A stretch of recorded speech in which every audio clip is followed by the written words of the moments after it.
दोस्तो ही ॾिसो शिकिलूं टई शिकिलूं आहिनि असांजे ऑफिस में जेके टई पंहिंजे मोबाइलनि में मसरूफ़ आहिनि केर बि कंहिं सां ॻाल्हाइण जे लाइ तयारु कोन्हे। सो मां वेठो हिननि खे ॾिसां पियो चुप चुप में त छा पिया कनि हे।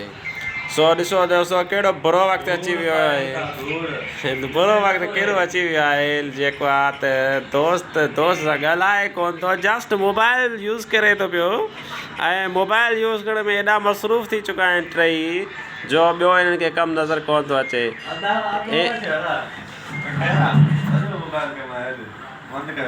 हाणे हे रिकवरी कंदो ऐं रिकवरी ते वेंदो। हिन जो नालो परवेज़ हुसैन आहे। So he is going for recovery to the market. दोस्त ही असांजा दोस्त अथव जेके ॻाल्हाइनि नथा पाण में, जस्ट मोबाइल यूज़ कनि था, टिकटॉक हलाईंदा, स्नैक वीडियो हलाईंदा ऐं जेको ड्रामा ॾिसंदा अर्तुग़रुल गाज़ी। हे वरी महान हस्ती अथव, ॾिसोसि तमामु अजीब ॻाल्हि अची वियो आहे, अजीब हिकिड़ो जेको सिलसिलो आहे। अब वञ त पोइ वञी वीडियो बंदि कयां नहीं।